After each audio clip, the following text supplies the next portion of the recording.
4:37 on your Thursday afternoon. I'm Eric. This is John. More snow. Yeah. This has been fun this morning. Had a lot of fun, and now here comes the cold. The morning thing. This was an odd night and an odd morning.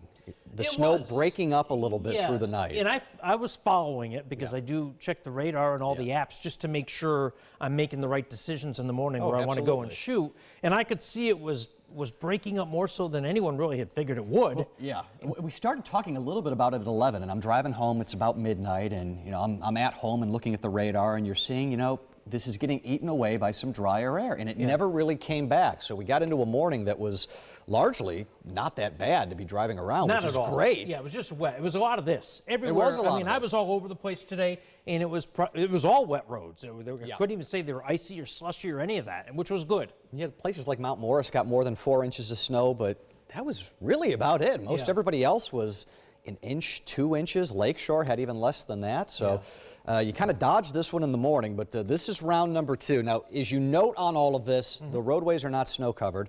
Frankly, it's not snowing all that hard at the moment, but here's my concern tonight. These temps are not only going to drop below freezing, but they're going to go, number one, way below freezing, and number two, it will happen fast. So we're going to get into a mode here where even all of this snow that is melting, that's still going to be sitting there with this dramatic free fall in temperature. So you're going to have some icy spots tonight. Yeah, this is a free fall if you ever saw one. By the hour after, you get past 11 p.m. here and get into the early morning hours. Yeah. And by the time you wake up, enormous difference from the time you go to bed. It's a huge difference. And I think one of the things, too, we've got to watch is not only the fact that those temperatures are rapidly dropping, we are going to have some snow bands, of which will end up being locally heavy. This is still not at this point the look and the feel of anything lake effect. What we're doing now is we're getting those winds to start to shift from the west, and they're going to go more north-northwest over the next few hours. So you will start seeing all of this contract into more individualized snow bands. And I think that Rochester is going to be fair game to be able to see a pretty decent burst of snow for several hours out of this. Right now, it's generally light flurries. We've got light to moderate snow back west toward the parts of Orleans County and getting toward Batavia as well. Now, this is what we're talking about here. Look at the winds that converge into just that one big band. Amazing. And the models have been showing us this almost 3 days now that they've been able to pick up on it. But you've got a primary one here, and you will have those multi-bands generally east of that initial one. So we're talking Rochester east through the night. Yeah, and you get one of those bands that packs a punch, as you know out there, it can put down decent amount of snow really in short order. And remember, too, with the temperatures like this at midnight, 18, 19 in Rochester, high snow ratios out of that. This is going to be big the fluffy, big flakes that they are just begging to accumulate. Into early Friday, we still have the band trying to hold tight. There's some drier air working in there.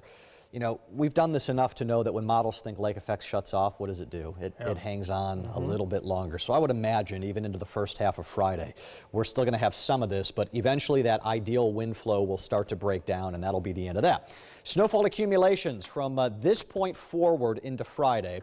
That's your bullseye. This is where we could still see some localized totals of 3 to 6.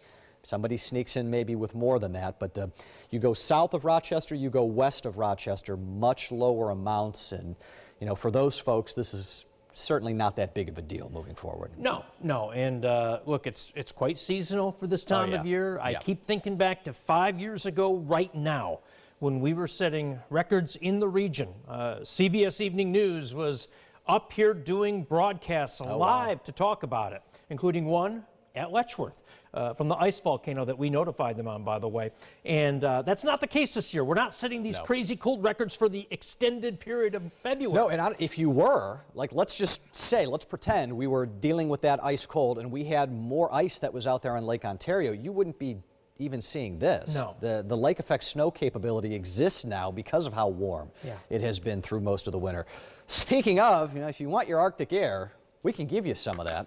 Temperatures at 3 o'clock Saturday morning, 1 in Rochester. Wind chill, 13 below 0. Look at some of these numbers in the southern tier. Yeah, Corning, 24 below rough. Wind chill. But it is short-lived, so there's, you can see big picture aligning there at the end here. It's okay. You can get through this for several hours. Yeah. And you're talking quite comfortable, really, on Sunday. I think Saturday, you're near freezing. Sunshine on Saturday. It's going to be a beautiful day. We got to see if we got some leftover clouds near the lake shore early Saturday morning. Rest of the area is probably mainly sunny. How about a 40 by Sunday? From 0 to 40. Amazing. Happens really fast, is, doesn't it? yeah. So we can handle this. Now, what we're going to do here through the rest of the afternoon and tonight, we got to wait for those winds to line up. We'll figure out exactly where those snow bands are, button down the accumulation map, but just know there are going to be some travel issues. I don't think it's a huge problem tonight, but some slick roadways, there's going to be some accumulation, and that could linger all the way into tomorrow morning. Just be careful. We'll watch it. Take care.